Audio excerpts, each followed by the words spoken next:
Hey everyone, it's Dr. Ramani. Welcome back to this YouTube channel on narcissistic relationships, healing from narcissistic relationships. And we know the big question in these relationships.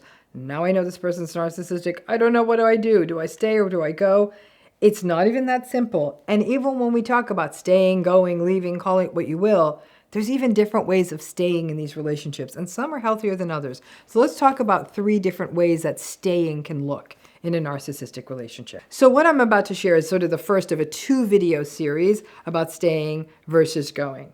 Now, I'm happy to say we're going to have a much bigger course coming out about this in the next few months, but let's call this a teaser of the broad strokes, because this idea of staying and going is such a big topic. But let's start with this idea of staying, right? The challenge with so much of the content out there is that it's based on this idea that if you stay, that you cannot heal. And that is simply untrue.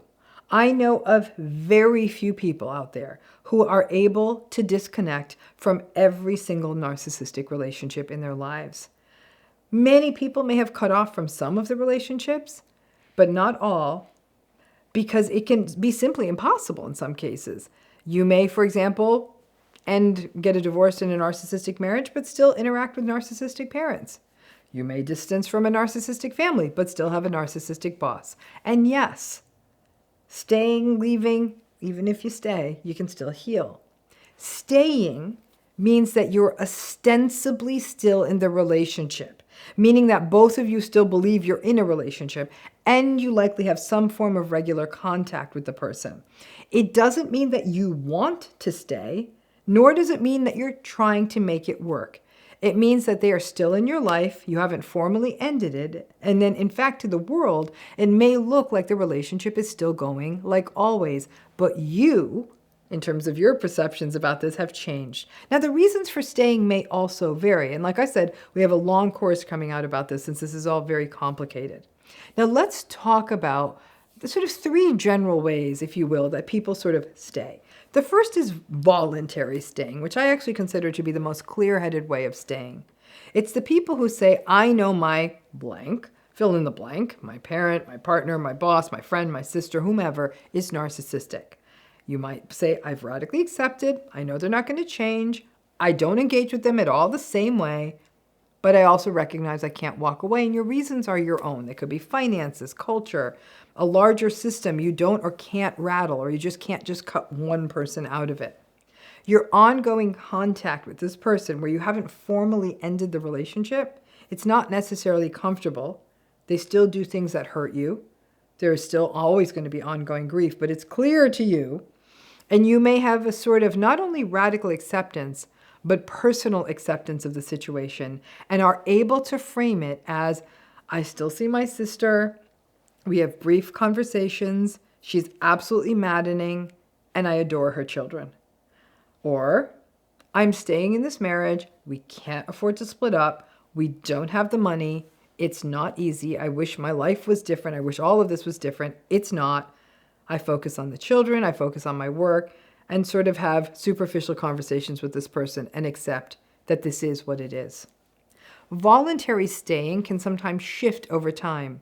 Maybe children turn 18 and a person then files for divorce, or you move away, or they move, and disengaging becomes even more possible. But this is sort of the gold standard of staying, the voluntary staying. This group does not get surprised when the narcissistic person behaves badly. You sort of roll your eyes and maybe even turn to your coping tools and strategies to help you get over those bumps. This group is also interesting, all of you who are the voluntary stayers. Because if, for example, the narcissistic partner, in this case, when you're voluntarily staying, if the narcissistic partner wanted to end it, you may be inconvenienced, but not heartbroken. Now, the second way of staying is trauma-bonded staying. Not so healthy. Basically, this is if this is your situation, this is someone either not knowing at all about narcissism, or ignoring what we know about narcissism, or assuming that what we know about narcissism doesn't apply in their situation, believing it will change, and continuing to do the justifying and excuses and the same conflict and trying to change and be more perfect, all the trauma bonded things, right? Basically, this is just staying, and this can happen even if you've already watched this channel and read all the books. You may have started to say, oh yes, my relationship with this person, yep, this is narcissism. And then you might have a few good weeks in that relationship with them, or they might make a few small tweaks, and that's enough for you. And then the trauma bonded cycle is back in place. This is a very difficult way to stay, and it impacts so many people, way more than that first group of voluntary stayers, those of you who get it and you've made the adjustments and you know what you're dealing with. In a way, this is going to sound strange, but the trauma-bonded stayers have a slightly easier path because they aren't grappling with the grief that the voluntary stayers are going through. But the trauma-bonded stayers are instead having to manage the daily hurts and indignities of the relationship and always trying to make sense of it and blaming themselves. This is the waiting for the someday better that's not really going to come. This is a situation, the trauma-bonded stayers, where you need to be honest with yourself. You may think that you're an eyes wide open voluntary stayer, but if you are still getting surprised, if you still think that if you change yourself, that you will change them, if you still feel panicky at the thought of this relationship ending, then you are in this group.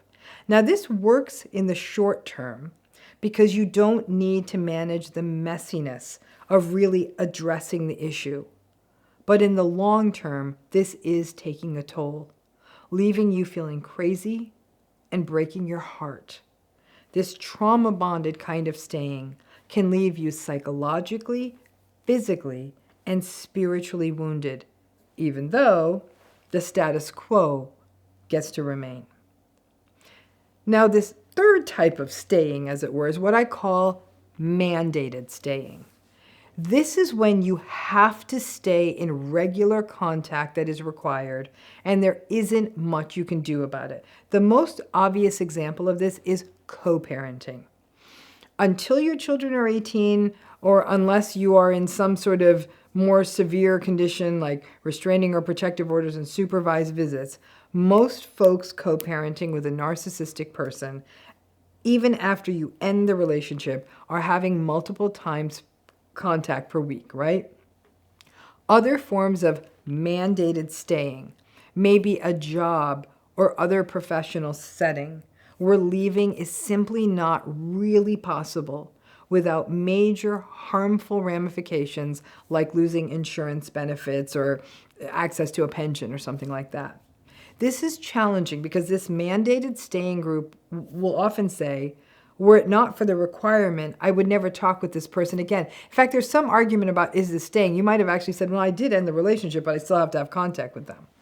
But there isn't the circumspection here of the voluntary group who may have a larger sense of meaning and purpose around why they stay in the relationship. For example, those of you in that voluntary staying group may really love some of your family members and know that the only way to have to sort of see them regularly is to have to slog through the BS of the narcissistic family members, and that the benefits of the people you love are worth that, or maybe the narcissistic manager and colleague you work with are soul-sapping, but the company and the work is something you really love, or you like the team you work with, so you find ways to dance around that narcissistic management and minimize your contact with them.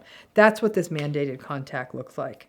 The mandated stay group sees it clearly and may very frankly resent the systems that force you into regular proximity with narcissistic people that are not good for you. But when the clock runs out on having to stay, for example, your kids grow up or you find a different job, stepping away or going very, very low contact becomes easy, which wouldn't be the case with, for example, the trauma-bonded staying group. So staying isn't just staying. And there are, of course, levels of staying that relate to how much time you spend with the narcissistic person and how often you have to see them and actually interact with them. And using low contact techniques like yellow rocking, a little gray rocking, not going deep, remember, not defending, not engaging, not explaining, not personalizing, and the firewalling, all of this certainly helps in whatever staying looks like. But radical acceptance is essential if you're going to stay and stay healthy. And stay tuned, because you're about to find out in the next video tomorrow that there is more than one way to go as well. I hope this is helpful to help you understand this very confusing morass of staying and going. Thanks again.